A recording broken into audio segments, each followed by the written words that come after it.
Halo, Assalamualaikum warahmatullahi wabarakatuh. Teman-teman, kita udah masuk ya ke materi yang pertama di kelas statistika sosial pada minggu ini, yaitu mengenai konsep dasar dan ruang lingkup dari statistika sosial.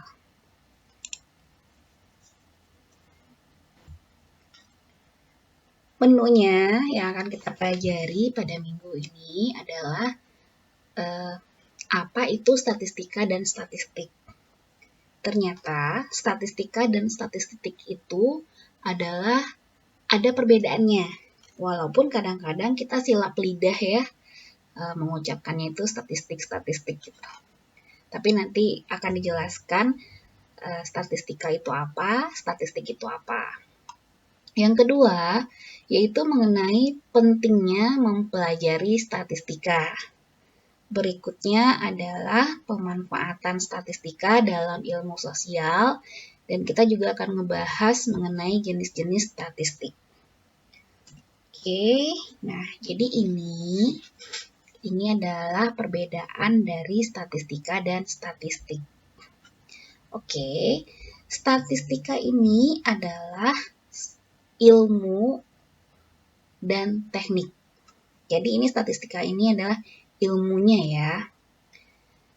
Dalam hal ini adalah menghimpun, mengklasifikasi, dan menganalisis data numerik atau data berupa angka.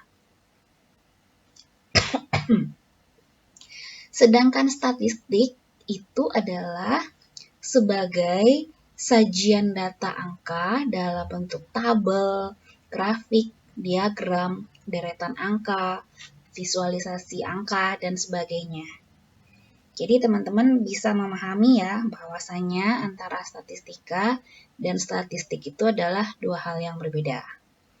Yang pasti statistik itu adalah sebagai bentuk-bentuk penyajian data angka.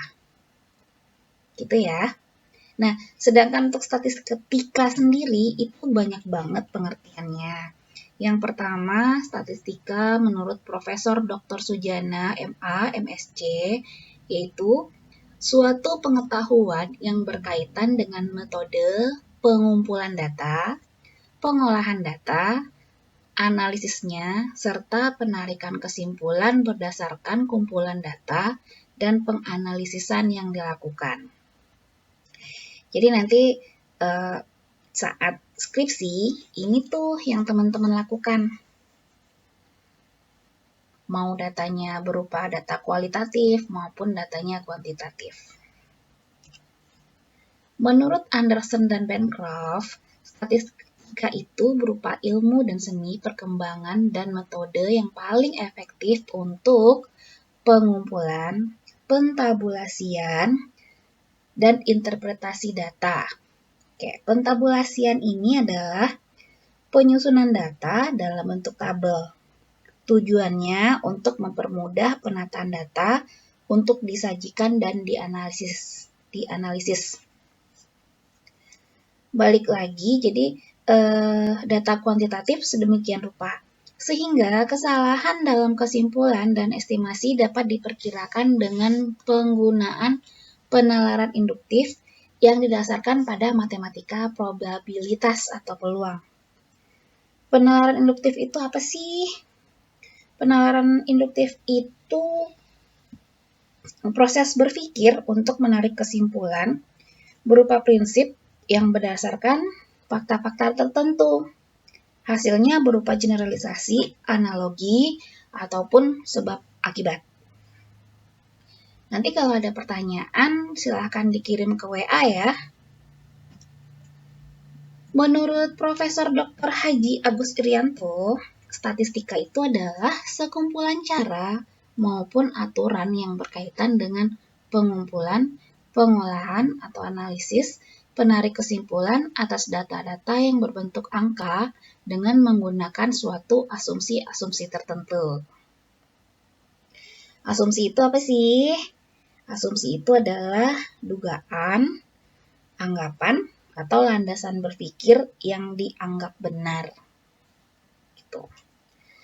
Menurut Croxton dan Cowden, Statistika itu adalah metode untuk mengumpulkan, mengelola, menyajikan, dan menginterpretasikan data yang berwujud angka.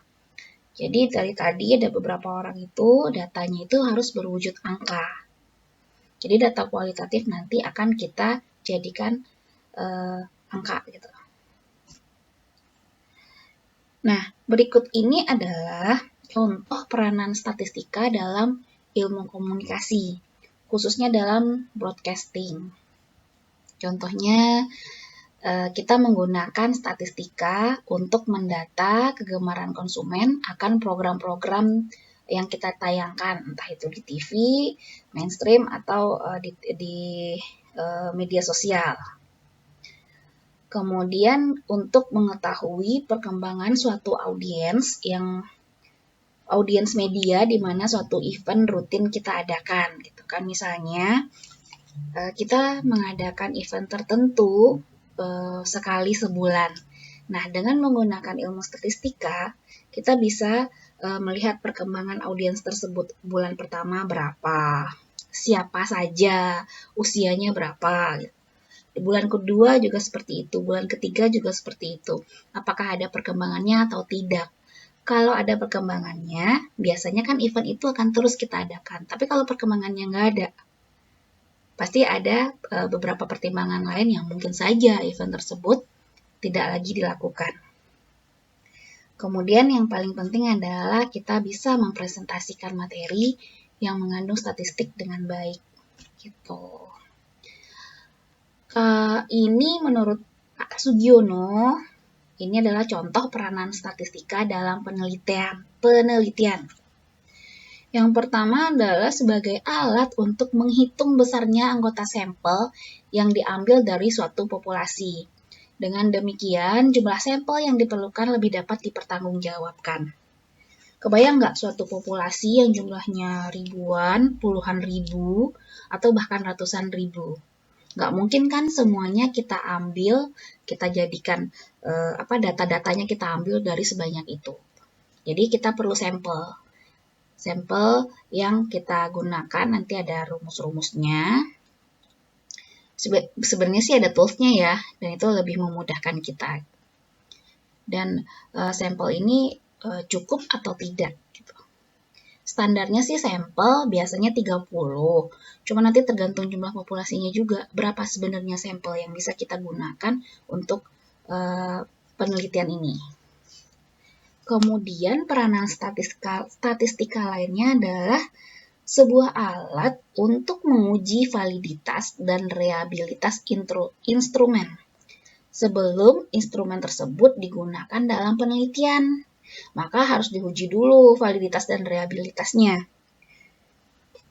Untuk uji validitas, itu pengujian sejauh mana ketepatan dan kecermatan suatu alat ukur dalam melakukan fungsi pengukuran.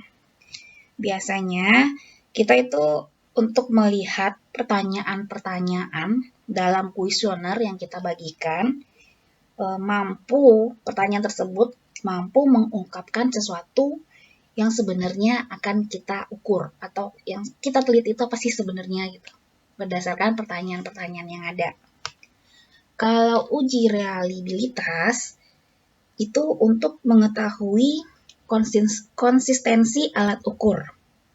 Apakah alat ukur tersebut itu bisa kita gunakan dan diandalkan serta tetap konsisten jika pengukuran tersebut diulang kembali.